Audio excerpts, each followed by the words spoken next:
Welcome to the Mole Confidential Season 4, Episode 3. All right, we are back, and we're going to jump right into things. Mole Confidential, your one-stop shop for all your mole news and gossip. So, one of the questions that I've seen mentioned, and people talk about this on the live stream and the comments and things, is everybody posting who they think is the mole and why. And one of the things I wanted to mention, and this could be true or not, but I'm going to mention that some people say, say Piper and I are in the mole. And during my interview, I say, I am sure Piper is the mole, so I'm going to be voting for Piper. And then at the end of the episode, I'm eliminated. Some people then will say, okay, Piper can't be the mole because I just said I'm putting all my votes on her. Now, that's a valid logic. The only question is the person talking the truth during their interview? We don't tell players they have to be honest. We tell people say whatever they want. They can add confusion to it, but you don't know for sure if what the person's saying is actually how they're voting. And even if it's true, even if I say I think Piper's the mole and I'm putting all my votes on Piper, and I do that and I'm eliminated, I could have just tanked the questions. I may have, even if she was the mole, it could be that I just missed the questions, because sometimes players miss questions. Even if they know who the mole is or think they know who the mole is, they still miss questions. So there's a lot of reasons to go with what you hear people say, but there's a lot of reasons to also doubt it. So I'm not saying that that's bad logic, but just remember, players do lie during the interviews at times. And that's stuff that will be talked about during the reunion. So, Piper, you have the next one. Another question we've been asked is, does the mole eliminated if they get the lowest score? The mole doesn't get eliminated if they get the lowest score. The mole takes a test, just like all the other contestants do, the other players, but their test does not count because they are the mole. All right, another one Extra has. So somebody left a comment saying, Danny and Giz are my suspects because in the last episode of Confidential, they said the mole had inside information and Danny and Giz were in the Confidential episode getting the inside story. Now, just to clear any confusion, all Confidential episodes have been done after the original Mole has been filmed. In other words, no matter what's said in the Mole Confidential, it has no effect on the actual Mole because the Mole's already been done when Confidential's released. Okay, another thing that came up was, and I'll cut to a clip of it here, but in the elimination room, the Mole likes to put the head of the eliminated player where they stand. Something that none of the players noticed or we noticed is, so the head for George is not actually George's head. We mistakenly put Silicon's head, who's still in the game. None of the players during the entire filming noticed it. It was just noticed by you guys and everything. Don't read anything into it. Literally, it was just us being fools. Every season, all of us who work on it, we make mistakes. I mean, we're human, and there's only 2 or 3 of us working on things, so mistakes do happen. Luckily, we've not made any game-breaking mistakes, but don't read anything into it. It literally was just us typing in the names of the heads, and part of it too is these early episodes. All these players that aren't in the crew are very new to us because we haven't played with them before. It takes me a few episodes to get the voices down pat. Just like you guys were saying, it's hard to understand who's who, and I put the heads up during the interviews in the second and third episode, so you could identify it. And I've also left my console up, and I've had people say, "Turn off the console, hit F1," but I left it up in some cases so you guys could see the names because it is early and it can be confusing. So, mistake on our part when it came to Silicon's head being where George should be. Our mistake. Piper has the next one. The next question is, was the mole allowed to know the results of the quiz? Could the mole determine if people were suspecting them and so maybe lie low for a couple of rounds? The mole does not know the results of the quiz, but the mole does work for Belbuzz, who is the host of the show. So, as you know, previously in Confidential, we do meet with the mole before we film the episode, and we do offer advice. Whether the mole takes it or not is another thing. Sometimes moles listen, sometimes moles don't. Yeah. So the last kind of question is people have asked, how the gates work. And what I'll do is I will show you that. So as you can see over here, we have a gate. Now, the way the gates work, if one of you guys could walk through it, let's see if there's even an active destination for this gate.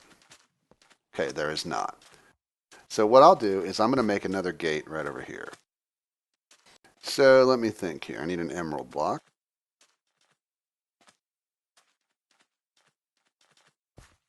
All right, so I'm going to make a gate. Now the gate's pretty simple. It's made out of green wool and emerald.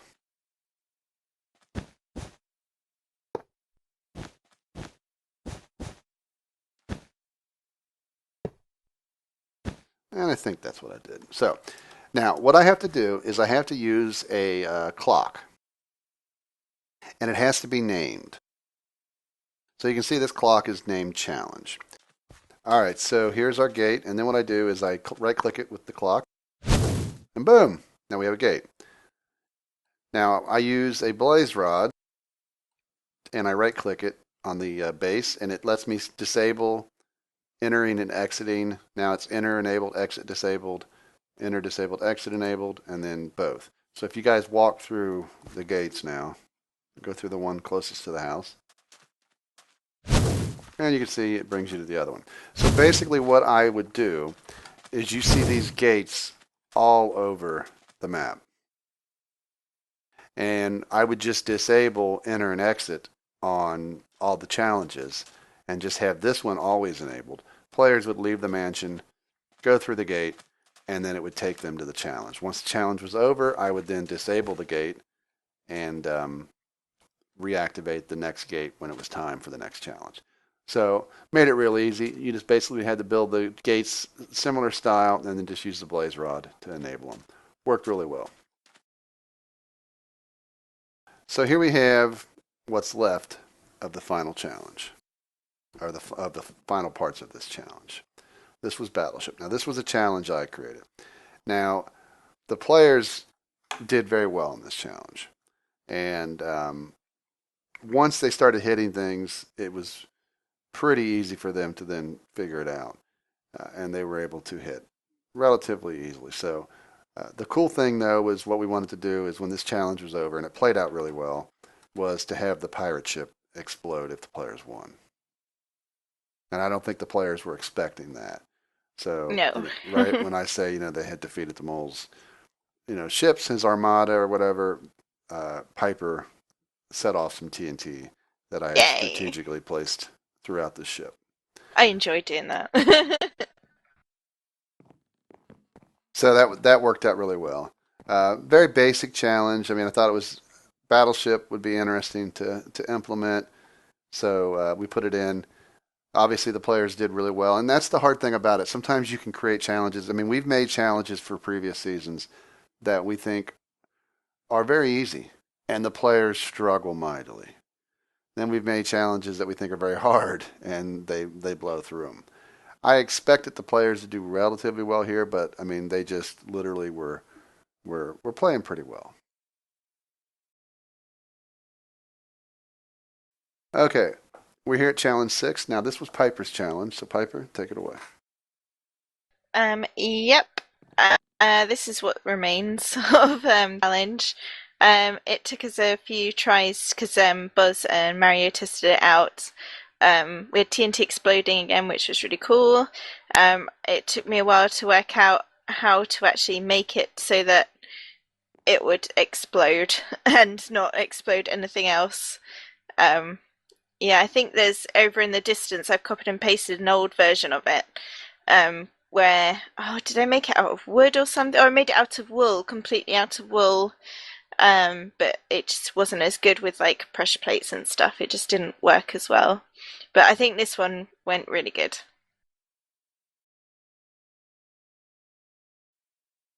All right, so here is a sneak peek at a challenge coming up in our next episode. What could it be?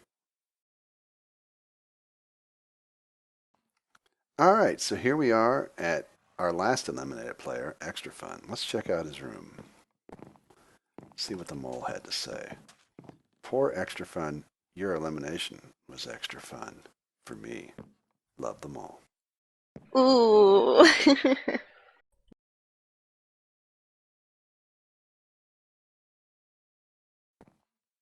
Okay, survey results. So now, after our second episode aired, you guys had a week to vote. And during that week, you guys put in a lot of votes. And the majority of you think that Silicon is the mole.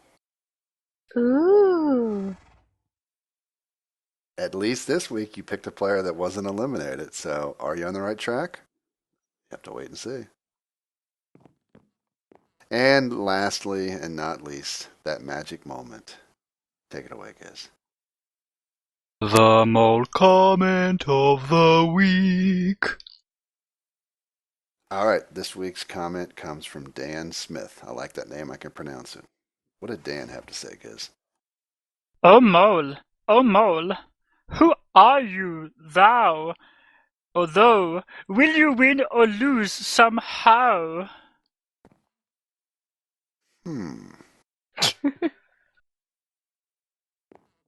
I just want to make a statement. Giz picks all mole comments of the week. Yeah. Send any of your complaints to Gizmo.